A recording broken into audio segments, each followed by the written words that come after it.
There were many different motives for why the First World War was fought. Since 1871, Germany had emerged as a powerhouse, upsetting the long-established balance of power scheme in Europe.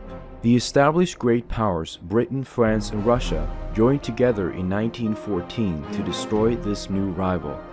Greatly oversimplified and skips over many decades of history. Germany and Russia were allies up until the 1890s, and relations between Germany and the UK remained cordial, at least until Wilhelm II began a rapid expansion of the German navy, which threatens to end Britain's naval dominance. Further on, a series of diplomatic blunders, such as the aforementioned naval arms race and the Moroccan crisis, worsened relations even further, making the situation the German government found itself in self-imposed for the most part. On the 28th of June 1914, Gavrilo Princip, a Bosnian Serb and a failed student, assassinated the Archduke Franz Ferdinand, successor to the Austria-Hungarian throne. Austria-Hungary had signed a defensive pact with Germany, which Germany in 1909 reconfirmed by declaring that Germany was bound to stand by Austria-Hungary even if it had started a war. Austria declared war on Serbia, which started the First World War. Throughout the whole war, Germany wanted peace and had nothing to gain in the conflict whatsoever. Germany had many things to gain from the war, such as British and French colonies, for instance. In fact, their imperialistic aspirations were even partially realized with the Treaty of Brest-Litovsk imposed on Russia, giving them Baltic and Belarusian land. Even if Germany was well on its way to win the war in December of 1916, Kaiser Wilhelm offered to negotiate peace with the Entente powers. By December 1916, Germany had a clear advantage. France had suffered horrible losses. Russia faced internal Bolshevik uprising and revolutionary chaos and had to withdraw its troops. Britain was under the U-boat blockade and not 1 inch of Germany had been occupied. Germany still offered generous peace terms. Kaiser Wilhelm was ready to just call off the war and return to how things were before. Not exactly. Although peace offerings were sent on a number of occasions, there is vital information being left out. Firstly, Germany mostly sought for separate peace deals to be made, and secondly, the proposals, if implemented, would have been to the detriment of the Entente, considering the damage that had been inflicted upon them.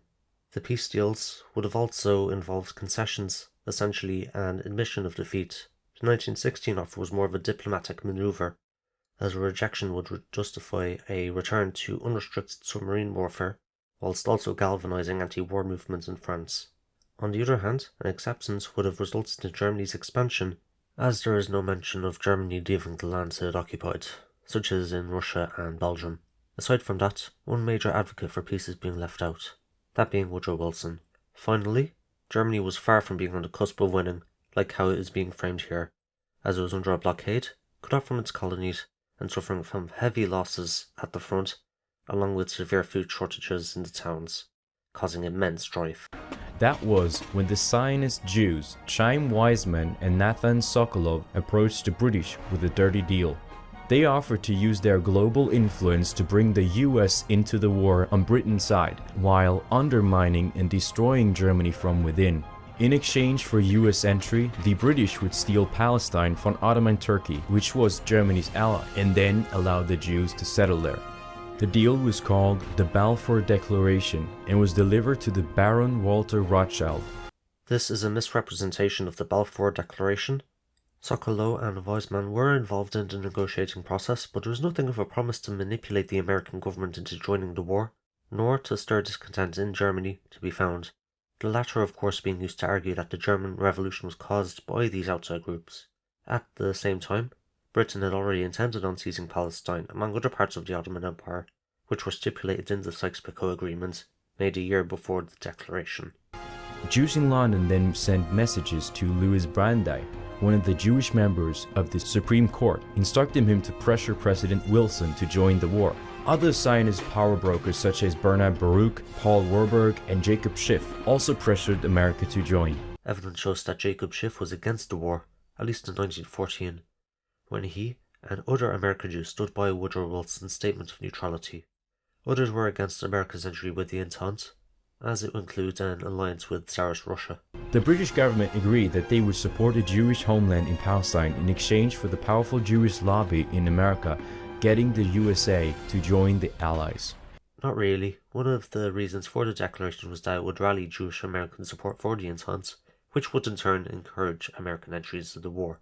British airplanes dropped leaflets over Germany, printed in Yiddish. The Balfour leaflets to win Jewish support in Germany by promising the Jews a homeland in Palestine after they had won the war.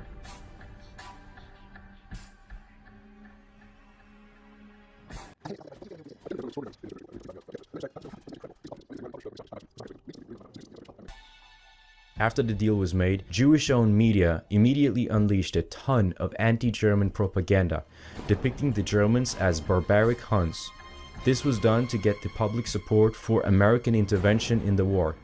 The image of the German Hun became popularized in 1914, prompted by Germany's actions in World War I, such as its invasion of neutral Belgium and the numerous massacres the army committed. There's no evidence of a deal involving the media either to encourage the sentiment, so it's likely that this was a natural response to German aggression, invoking the pre-existing anti-German sentiment in the States. While the Zionists and Jewish Marxists of Germany started to destabilize Germany from within through several strikes within the arms industry factories, which weakened the German war effort.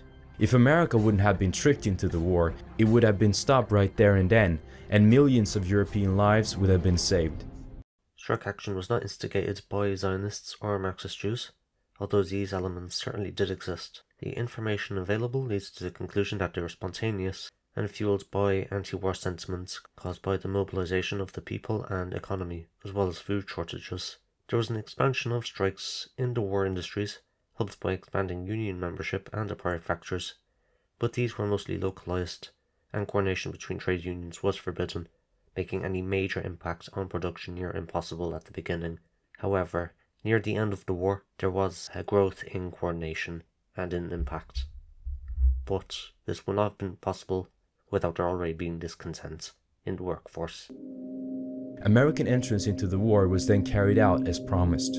Lord Balfour was assuring the Zionists that Britain would fulfill its end of the deal after the war had ended, the theft and overthrowing of Palestine from the Ottoman Turks. Before more European blood would be shed on European soil, both Germany and Austria-Hungary again asked for a peaceful resolution. Wilson was forced to admit that Germany and Austria-Hungary had indeed expressed general peace proposals, but he casually dismissed them all. I doubt that he said this, not only because no evidence is provided of him saying it, but because Wilson kept America's neutrality even when provoked, such as when German U-boats sank a number of American ships during its unrestricted submarine warfare campaign. Lying about how beautiful the post-war peace was going to be like, Wilson managed to trick so many war-weary Germans into an unconditional surrender and disarmament in November of that same year, 1918. Communists and Zionists within Germany stabbed their countrymen in the back. Marxist trade union leaders ordered factory strikes which deprived German troops of their vital supplies. German morale and industrial output quickly fell. Germany laid down the weapons and wished for an honorary peace. After the war, the treacherous betrayal of 1918 became known as the stab in the back. Germany had simply been betrayed from within by Zionists and Communists, and consequently they were all tied together as enemies because they wished to see Germany fail. The stab in the back story was propped up by Germany's former military generals to deflect the blame of losing a war. By 1918, the press was heavily censored, giving the public a false perception of how the war was turning out. The country was also gradually turning into a military dictatorship, with Hindenburg and Ludendorff as the heads. Just so happened that they would later on insist that they weren't at fault for the surrender, despite in September admitting to Wilhelm in private that they could no longer hold the Western Front. Strike action certainly played a part in the reduction of industrial output, but as been said before, it was by and large spontaneous and a rational reaction to the economic mobilization, food shortages, and worsening situation. There's nothing to suggest that Zionists and Communists played a key role in it. What also affected industrial output, which is yet to be mentioned, I wonder why, was the labour shortage caused by the mass conscription of the population. In Israel today, Balfour Day, November the 2nd, is widely celebrated. The Palestinian Arabs observe it as a day of grief.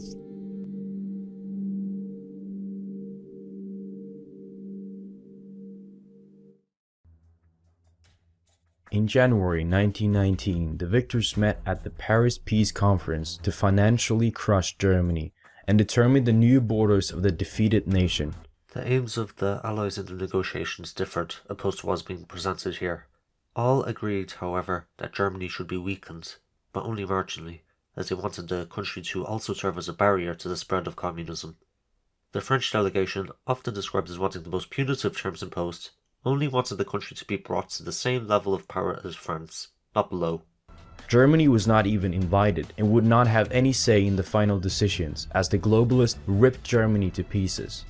The conference also created the basis for a future world government, the League of Nations. The Zionist delegation that was present, that had brought America into the war, also made sure that former Arab territories of the Ottoman Empire were separated from Turkish rule and broken up into small states so that Palestine could become a British protectorate. The Jews then claimed to a piece of Palestine guaranteed by the League of Nations, exactly as Herzl had predicted in 1887.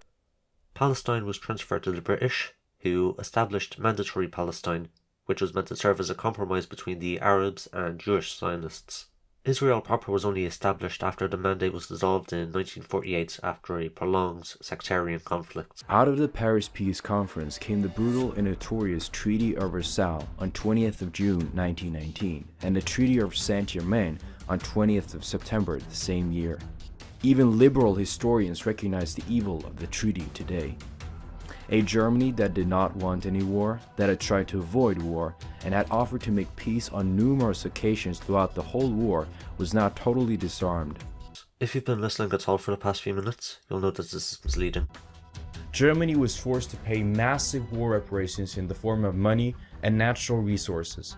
The crushing debt payments, 100 billion marks, equal to $1 trillion in modern currency, devastated the German economy and soon caused a hyperinflationary monetary collapse. The total sum of war reparations demanded from Germany were about 226 billion marks.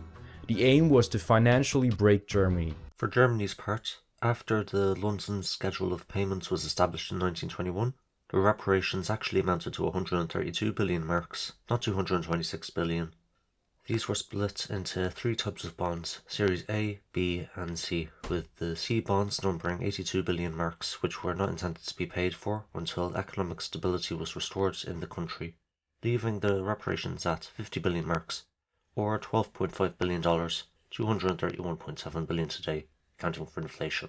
Much less than the 1 trillion claimed here. What caused more damage to the economy was the inflationary financing that the German Empire pursued to fund the war. Investor confidence in the mark fell after a series of political assassinations perpetrated by right-wing elements, including the killing of the Minister of Finance, Matthias Erzberger. Other factors included delays in reparations negotiations, the expansion of welfare, and a decrease in the working day. This would lead to the mass selling of the German currency, combined with further inflationary financing, caused a hyperinflationary spiral. This goes without saying that reparations didn't help, but they were far from the only factor. Regarding the chart on screen, it's not a good representation of who was at the Paris Peace Conference. I wonder why they only left in Jewish advisors, as they only made up a minority of those at the conference, as depicted in this chart. John Maynard Keynes predicted that these harsh reparations would lead to the financial collapse of Germany. Germany's armed forces were restricted to 100,000 men, intended solely for police duties within the country, and conscription was prohibited. All German colonies were taken away from her. The same thing happened with a number of German areas in Europe. In total, Germany had to give up 13% of her lands. Several million Germans ended up stranded outside of the German Empire, and millions were forcefully expelled from their homes. Germany also lost large parts of their industry when key iron ore and coal assets disappeared. The industrial German Rhineland would be occupied by French troops for 15 years. The Treaty of Versailles was a devastating peace treaty for Germany, But the agreement also had serious economic consequences, not only for Germany, but also for Europe and the world, as Germany was such an important brick in the world economy. The treaty contained 440 clauses.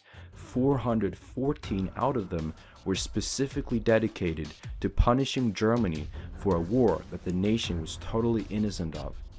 Far from it, Germany was the biggest reason for the war becoming a world war in the first place, as it not only gave a blank check to Austria-Hungary, but also invaded France and Belgium, which was a neutral country.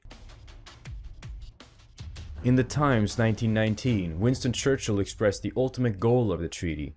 Should Germany do business again in the next 50 years, we have led this war in vain. It's unlikely Churchill said this, as no attribution can be found. Sentiments from other British officials also contradict this assertion. For instance, according to Liqui Ahmed, David Lloyd George believed that the reparations put to Germany were too burdensome, and even Tobias admits that Keynes, who was an advisor to the British delegation, thought that they were too harsh. Germany was in a position to pay the reparations provided with an increase in taxes. However, the situation was volatile, with the Republic facing numerous attempted military and proto-fascist coups.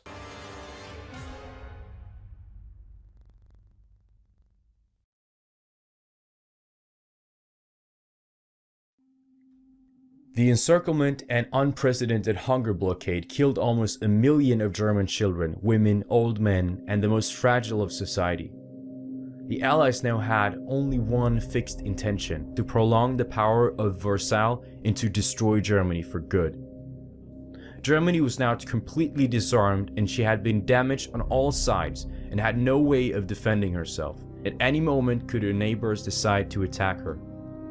Because of the enormous reparation costs to be paid in gold, there was no longer any backing for the mark. This led to inflation, which totally wiped out all the German savings. Germany left the gold standard once World War I began, and was still off of it during the hyperinflationary period. So it's safe to say that a lack of gold wasn't the reason for its spiraling. Germany 1922-23 faced the most horrific hyperinflation the world has ever seen, and the German mark became worthless. Unemployment, hunger, and a hopeless future distinguished the Weimar Republic to the German people. Suicide rates were high. Unemployment topped 30% as desperate Germans committed suicide. Birth rates were extremely low. Anarchy and chaos was in the air.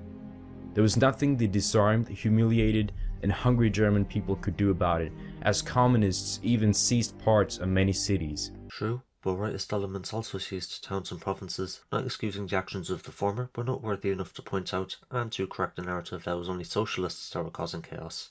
In 1929, the Federal Reserve caused the Great Depression. The researcher Boris Borisov, in his article titled "The American Famine," estimated the victims of the financial crisis in the US at over 7 million people. The globalist powers had now managed to orchestrate yet another famine that killed millions of white Europeans like in Russia before.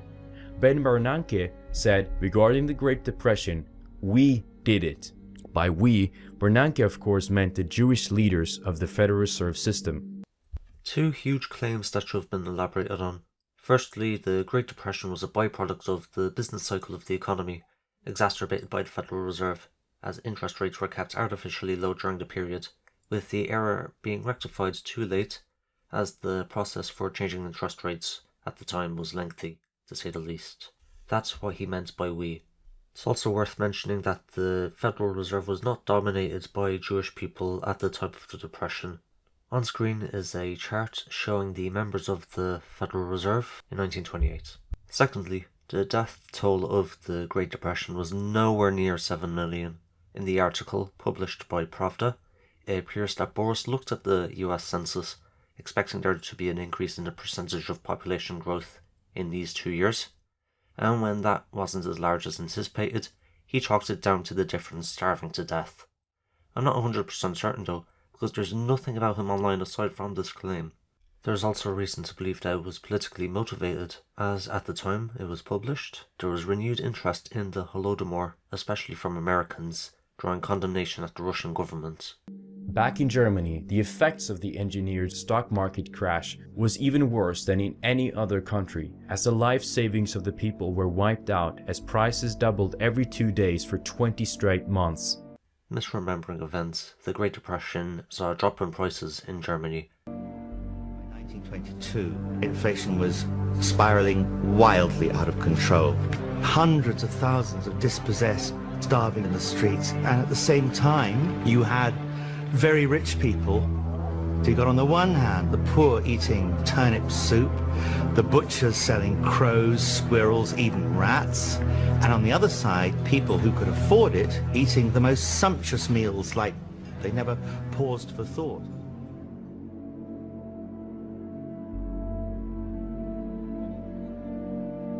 The Germans had to pay 2 to 20 billion marks for a single postage stamp. A loaf of bread cost 2 billion marks. A pound of butter cost 2 trillion marks. The German middle class was the worst hit and saw all their savings and businesses being destroyed. Starving families and their children begged on the streets. Many Germans refer to their devalued money as Judefetzen, Jewish confetti. True, and was one of the many anti-Semitic beliefs people held during the Weimar era. Because whilst the Germans were starving, the Jewry lived their golden luxury life in the Republic. Germany was totally bankrupt in the end of 1929. The Jewish statistician Alfred Marcus estimated the average Jewish income for 1930 as 3 times the average income for the rest of the population. Although there was a disparity in income, I highly doubt it was as high as 3 times as much. Most Jews belonged to the middle class, and tended to concentrate in the urban areas of Germany, with only 1/5 residing in small towns and rural areas due to intense discrimination. In the cities, they could specialize in roles, becoming lawyers, craftsmiths, traders, and small business owners. Typical of urban-rural divides, they earned slightly more on average than the general population. But this isn't to say that they are privileged. Many Jews also fell into poverty during the hyperinflationary crisis and the Great Depression, near the aftermath of the hyperinflationary period, that lawyers, of which a quarter were Jewish, receive 1/10 of their pre-war income, but they have to pay double the old prices for their groceries, and Jews living in Prussia saw their incomes halved when the Great Depression hit. The industries, as in the Ruhr, were all bankrupt and workers were all laid off in their millions. In January 1933, over 6 million Germans were unemployed. Although the Jews comprised less than 1% of the German population, the political influence of the Jews in the Weimar Republic was enormously out of proportion to their numbers in the population.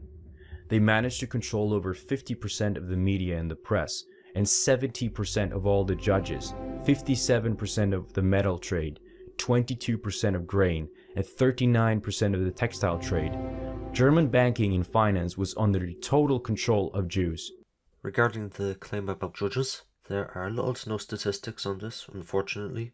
However, it has been noted that few judges were Jewish, and it's also worth noting that civil service roles were only open to Jews in 1869. Regarding the media, the newspaper landscape was dominated not by Jews, but by Alfred Hugenberg, who was a party member of the DNVP and the owner of a syndicate that, in 1924, 35% of the local daily press used, or around 1,000. In 1932, it has been estimated that there are around 4,650 press companies in total, with a circulation of around 20 million. How many did the Berliner Morgenpost have? 500,000. Also, a survey was carried out in the same year, with respondents being asked to profile their newspaper on 3 political categories: right, left and centre. 63% profiled their papers as being right-wing, 8% as left, and 12.8% as centrist. These responses were collected at a time where Hitler's NSDAP was firmly established along with the DNVP, both being deeply anti-Semitic. So when you look at the data and facts, one can conclude that no, Jews didn't control the German press. The claims involving their representation in the metal, grain and textile trades are true. These come from Ezra Benetham's demographic and economic structure of the Jews. But this does not mean that they had a stranglehold on the economy. After all, they acted as middlemen and were firmly middle class in terms of income as well. They were particularly evident in the private banking in Berlin, which in 1923 had 150 private Jewish banks, as opposed to only 11 private non-Jewish banks. Yes, as opposed to the much larger state banks. And private Jewish banks, which were usually small in size, made up 23% of all banks in Germany in 1923, falling to 18% in 1930, far from a controlling force. 4 of the 6 members of the controlling board of the Reichstag directors were Jews, including Jacob Goldschmidt and Rudolf Havenstein. I think he's referring to the Reichsbank, Weimar Germany's central bank. Anyways, Goldschmidt wasn't a member of the bank, and Havenstein was its president up until 1923, after which Halmer Schacht took up his place and would serve until 1930. The only other directors I could find were Wilhelm Volk, who served from 1919 to 1939, and Karl Blessing, who departed in 1937. Neither of them were Jewish. Also, its structure was decentralized, with directors being elected by 2 boards, each consisting of 7 members. As always, if you're going to make a claim, you need something to back it up. So it's safe to say that for now, the German central bank was not controlled by Jews. In order for anyone to control people's minds, one has to control the press and media. Jewish domination of the press and the public mind began with Reuters news agency in 1865. Established by the Jew Paul Reuter, born Israel Bere Yosafat in 1865, the Reuters Telegram Company was the first major news organization in the world. Almost every major news outlet in the world today subscribes to Reuters services, which operates in over 200 cities in 94 countries in about 20 languages. I thought Reuters was owned by the Rothschilds. Anyways, this has been covered in the last part, so there's no need to go over it again. The Washington Post was controlled by Zionist Federal Reserve Chairman Eugene Meyer. In 1940, Meyer would fire the Washington Post pacifist editor for refusing to endorse US involvement in World War II. The Post would later be handed down to Meyer's daughter, the late Catherine Meyer Graham. Meyer bought it in 1933 and relinquished control in 1947, not to his daughter, but to his son-in-law, who was a Protestant. Also, there's nothing to be found of someone being fired from the company for their stance in World War II. In 1896, Adolf Ochs bought the New York Times and formed the New York Times Company. The Ochs-Sulzberger family, one of the United States newspaper dynasties, has owned the New York Times ever since. For 117 years, America's most influential news source has been in the hands of the same family. In 1926, the Jew David Sarnoff formed NBC, the first major broadcast network in the US. In 1928, the 27-year-old Jewish businessman William S. Paley secured majority ownership of the CBS radio network. Paley expanded CBS into a national powerhouse with 114 affiliate stations. It is very important to remember that the 4 most powerful media sources, the Washington Post, the New York Times, NBC, and CBS, were now all under total Jewish ownership and control. Sure, if you ignore all the other media companies and the fact that Jews aren't a hive mind, and how the owner doesn't get to cherry pick what does and doesn't get published, then sure. Jewish Daily Bulletin on July 27, 1935 said, "There is only one power which really counts, the power of political pressure. We Jews are the most powerful people on earth because we have this power and we know how to apply it." There's no record of Vladimir saying this, nor of it ever appearing in the Jewish Daily Bulletin. The 2 largest German newspapers before 1933 were also in Jewish hands: Leopold Ullstein, August Schirl, and Rudolf Moss. These Jews had a virtual monopoly on the German press. If you've been listening at all for the past few minutes, you'll know that this isn't true. Their main publication was the Berliner Tageblatt. The editor of this paper was Theodor Wolff, a Jew, who also took a prominent part in politics. All editorials, all policy, all thought, and every single sphere of major influence had now fallen under Jewish control. Of the 29 legitimate theaters in Berlin, 23 had Jewish directors. In 1931, of 144 film scripts made into movies, 119 were written by Jews, and 77 were produced by Jews. There's conflicting information on this. The claim that 80% of directors were Jewish is agreed to be true by Sarah Gordon, but this claim originally originated from Der Angriff, a political newspaper published by the NSDAP. But yes, they were overrepresented in the culture industry. Thanks for watching. Bye for now.